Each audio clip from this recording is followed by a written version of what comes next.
the small, medium, and even large businesses do not have to reinvent the wheel the whole time. But I had no clue about brand building. And there, when I started teaching the subject, I had to learn it, I had to research it, I really had to understand it. I started overlaying and comparing them. And based on this, I developed my own framework, the ServBrand framework. And as we know, AI, no one knows what's going on. No one has got this figured out. So we need to tap into what's happening out there. And people are running with this.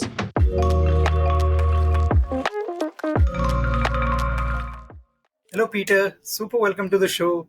Tell us a bit about yourself, Peter. And it's super interesting to me that you have done, PhD in brand and marketing. So what got you interested to that extent? Yeah, so I am speaking to you from the beautiful Cape Town, and it is really a lovely day here today. So I am a pracademic. So I am a practicing academic. So I practice what I preach. So the first part as an academic, I teach brand management. And like you said, I have a PhD, a doctorate in brand management. I do research in brand management. I'm a co-founder of the Brand and Digital Research Hub at the university that I'm associated with in Cape Town. So on the academic field, and my approach and part of my differentiator is a solid theoretical and academic underpinning with this fountain, the hub, the research hub, where postgraduate students, masters and doctorate students, where they conduct and we conduct research, and we always find the latest and the greatest, and we advance brand management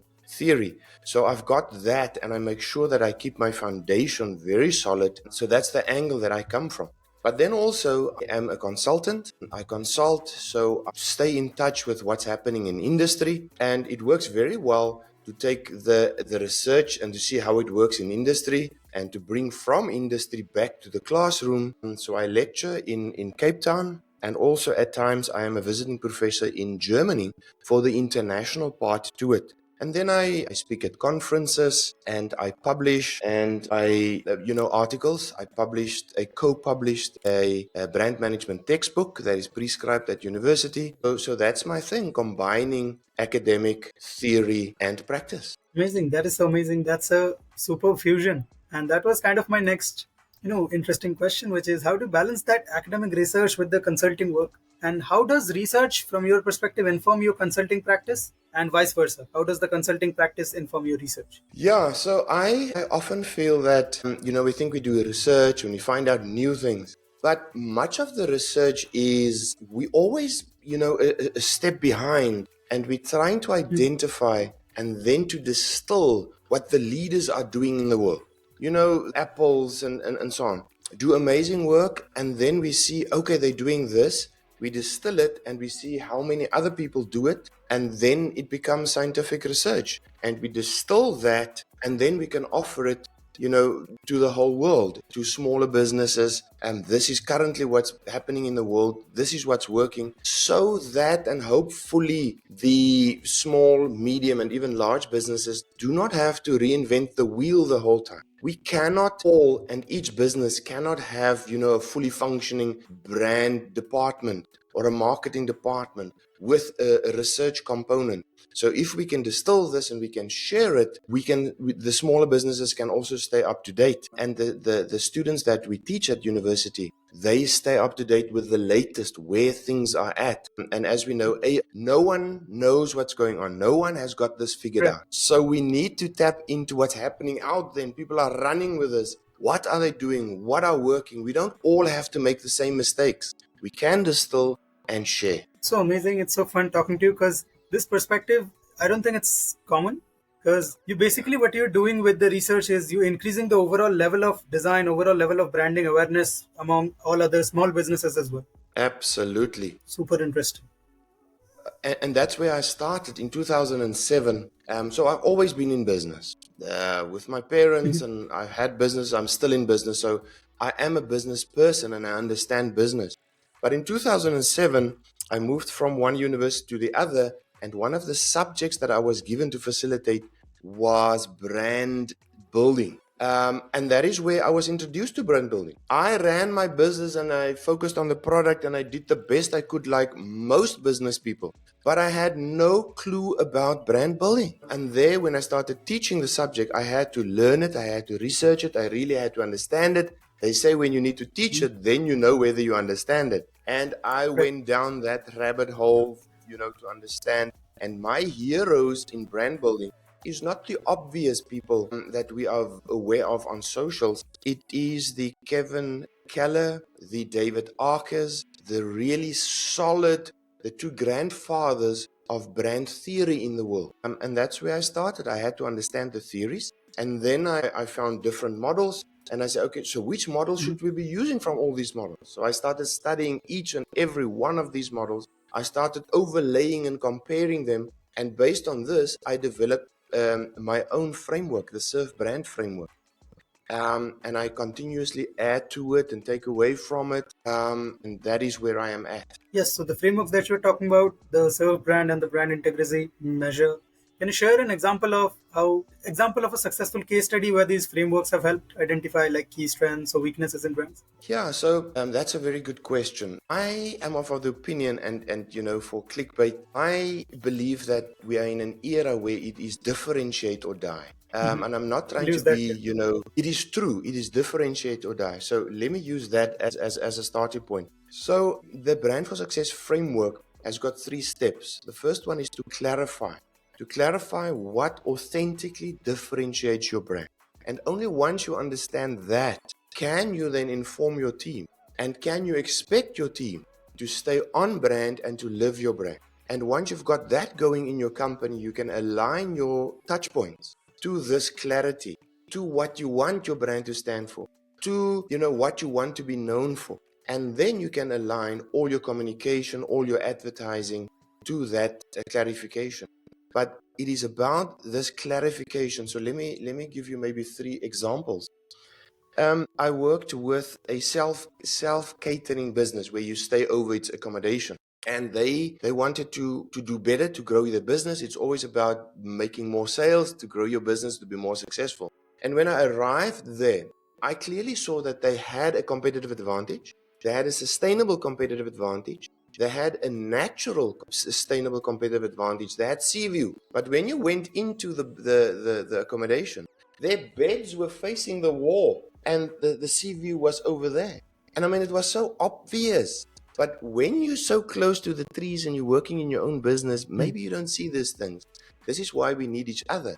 So they simply had to build their whole brand around this. And who can compete with them? Very few establishments around them had that. So they had to turn their beds around. But then, no, but we've got cupboards. Move the cupboards. Do what you have to do and build your brand around this incredible view that you've got. So that's a very simple example. Then another one maybe where we worked with a wine brand, a Beck. They were so bold. So they started off being anything and everything to everyone. So they had red wine, white wine, still wine, sparkling wine. They had the whole range, and they were brave enough to drop all of that and to become a specialist sparkling wine producer. So it's often in branding, it's about focusing, reducing your portfolio, not adding to the portfolio. So they became a specialist sparkling wine producer. And in South Africa, we can't use the name champagne. As you know, it's specifically for France. So in South Africa, it's called Cap Classique. And they became specialized in Cap Classique. And by doing so, with their team and their communication and aligning to that, they became the number 1 Cap Classique brand in South Africa and in the world. And another example maybe is also an easier example. Maybe another wine brand, a typical wine farm, and there are so many wine farms around the world. How do you differentiate your wine farm? And it doesn't have to be very difficult. So this specific wine farm, when I visited it was obvious that they also had a natural, sustainable competitive advantage. They were located next to a lagoon, next to a body of water also. And they were called ABC, not ABC, but I'm just going to say ABC Wine Estate. And by simply changing it to Lagoon Wine Estate, suddenly we could this microclimate that they've got that's unique to their grapes and to their wine that makes their wine unique. People wanted to go there to a lagoon and enjoy wine. They could expand this to also establish a housing estate on the wine estate. And the whole brand resolved around, we're not just any wine estate. We're not competing with all other red wine and white wine and so on, even though they've got that. They went a level above them to what makes their offering unique. And it's that microclimate to be a lagoon wine estate. So sometimes Mhm. it's very simple, but when you work with brands, the Correct. concept is simple, but to get it and to pinpoint it is never easy. Makes sense.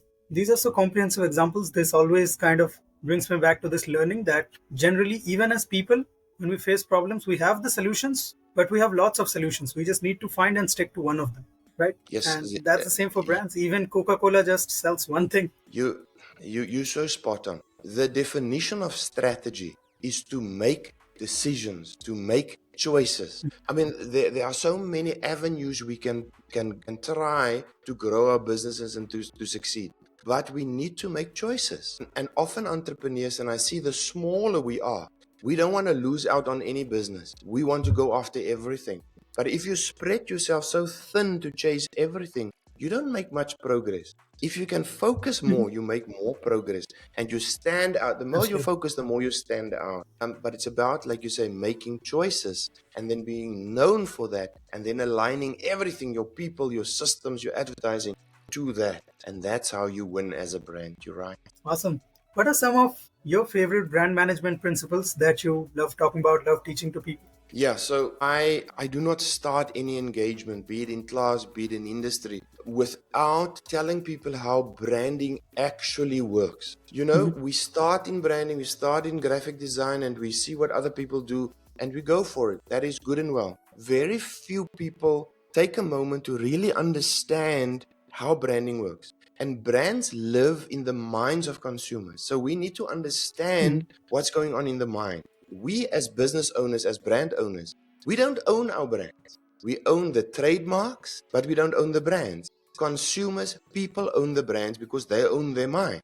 So a brand simply, and the first step is to identify your market and the people that you want to call your people, and then to register your brand node and your brand as a node in those people's minds. And once you've Mhm. got that brand node registered in their minds, that awareness of your brand, then you start attaching your specific associations to that brand node in their mind, the things that you want to stand for in their mind. And this is why it is so dangerous, and that people need to understand is that whether you intentionally build your brand or not, you are building your brand through what you are doing. And through what you are doing and how you are doing things, those become associations to your brand node in people's minds. And if you are not clear on which associations you want to attach, can you imagine the mess in people's minds? And then people end up with me 3 and 5 and 10 years later, and they say, it's a mess. We Right. are all over the show. How do we fix this? And here is the dangerous thing, that once an association has been attached to the node in a consumer's mind, you can never erase it.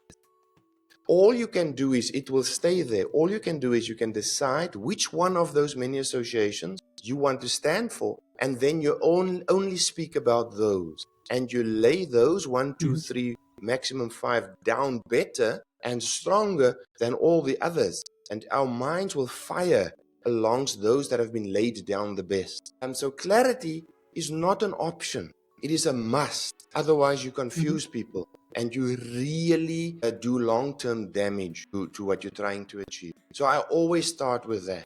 And I think that is fundamental to understand, I agree. that Yeah. it's real, that it's in the mind, and it's about consumer psychology. And then we develop logos and strategies and whatever with that in mind. And that makes you very careful. That makes you very deliberate.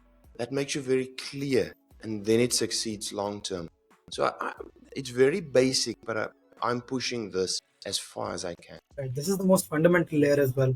Without Yes. clarity, I mean, I resonate with that so much that doesn't matter if you're thinking about it or not, you're always creating a brand anyways. It's just like with Any, real life as well. I mean, it doesn't matter if you're leaving the best personality or not, best impression or not, you are leaving some impression. So you have to be careful about it. Yeah. Yes, and some people just almost sleepwalk or don't give it enough thought. And so for this chat with you, I am differentiated as an academic input. So this is my brand. I am more stuffy. I am more, I am not, the typical creative type. I own it, and this is who I am, and this is what I Mhm. need to look like.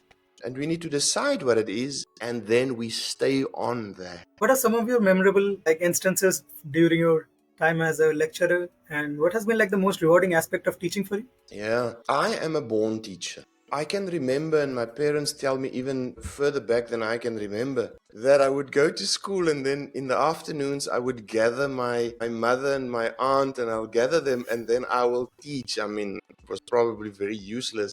I will repeat what we were taught in school about the clouds and the weather and the and the whatever. So I'm a born teacher. I've always got a conversation in my head going. Every single thing I do, I am teaching it in my head to someone, and often I speak out loud when I'm on my own. I'm always teaching, and therefore it moves from temporary memory to long term memory, and you really question yourself. And I see writing as thinking. But I enjoy teaching. I enjoy laying a very good foundation so that people have a solid foundation. We think with where we are in the era we are in, we see this is the latest thing, and tomorrow there's another thing and another new channel. But the basics of business, the basics of marketing, the basics of branding, I want to lay that down so that when the students get into a new context, they can tap from a solid base and still make it work. One of my greatest achievements so far is obviously this prescribed textbook, which took many years to put together with my co-author. But there are only two, maybe three brand specific scientific journals in the world. And I am published in the Journal of Brand Management.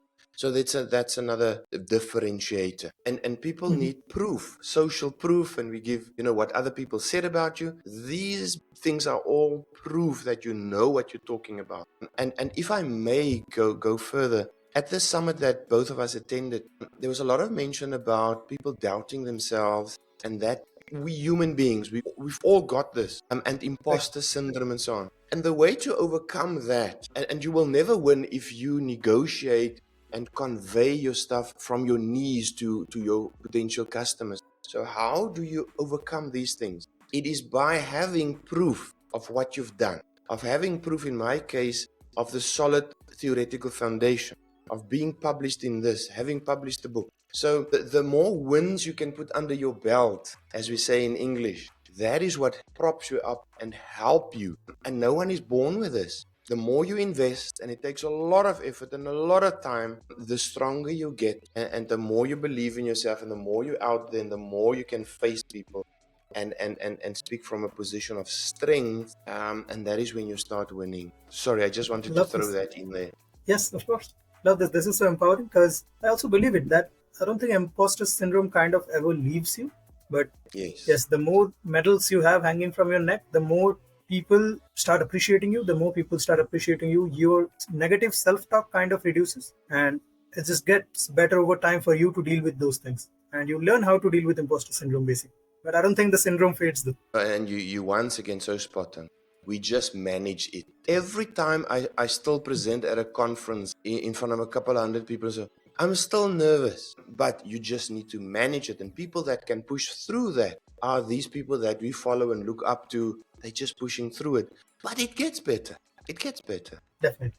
You have B2B insights and B2B expertise, surely, right? So I would love to know what are some B2B brand strategies that have helped you, and how are they different from B2C companies, the strategies that B2C companies use, and what are some Absolutely. specific B2B challenges? Absolutely. And there's a huge difference between B2B and B2C.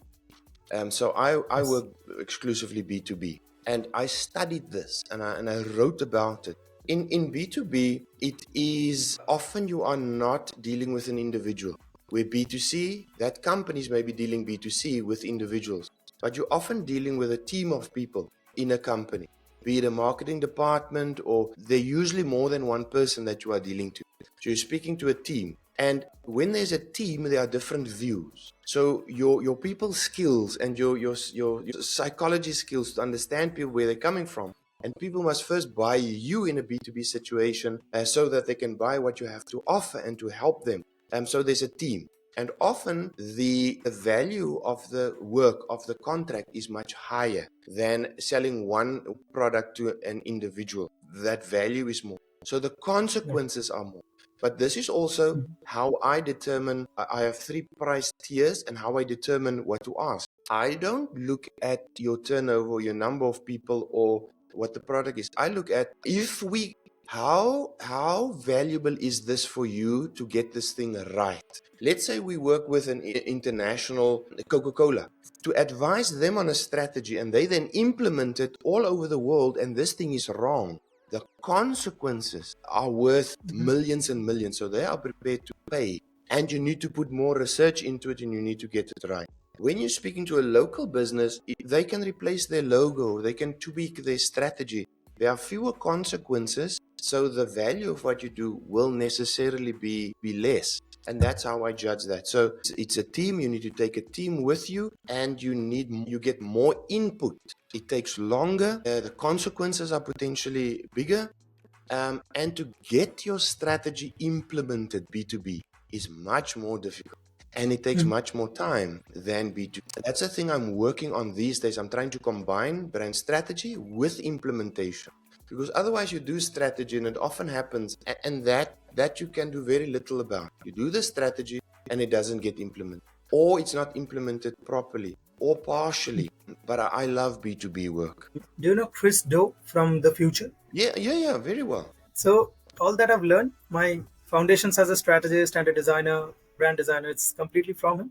And he expresses this that you're not getting paid for the design, you're getting paid to take away my risk of implementing a visual solution. And that You completely makes tapped sense. into, yes, you tapped into a very good source, and you get this a lot today where designers like Chris started as designers and then moved on to brand strategy. And then we can add to that Martin Niemeyer is another Mhm. brilliant example. And we even had a presenter at the summit that we attended that is associated with Chris. Yeah, those are the people that we should look up to. Amazing. One thing that comes to my mind is with so much information available right now and the risk of information overload, what are like your top tips for smaller, medium sized businesses to navigate this entire branding and strategy landscape without getting overwhelmed? I've got one piece of advice always, and I actually shared it at the summit. That find a framework that's been tested, a proper framework, not bits and pieces that you see on social media. Find a framework, and once you've got this framework, and it's a framework that's backed by research and it works. Once you've got the framework, know that framework inside and out. Follow that framework for yourself and apply that framework so that you get comfortable with it. And once you've got that foundation, that handles it all. And then do not run after, the latest and the greatest. When there is something new, just slow down. See where it fits into your framework. Do you need to add something or does it enhance a certain aspect? But you always got a foundation. But if you don't have a framework, a comprehensive framework, then you've only got a bit over here and a bit over there, and you're on very shaky ground. It's almost like quicksand. You're always sinking. But whatever I hear and the new things I see, I also, it fits in here. Yes. So I have also updated what I do. I now have for implementation the second stage. It's no longer a manual form or a sheet or Google Docs. I now use an app for the implementation, the first of its kind in the world. We bring Right, in super interesting. AI to help us with that. But AI is still, once you've identified who you are, the human aspect, it can help you iterate on it.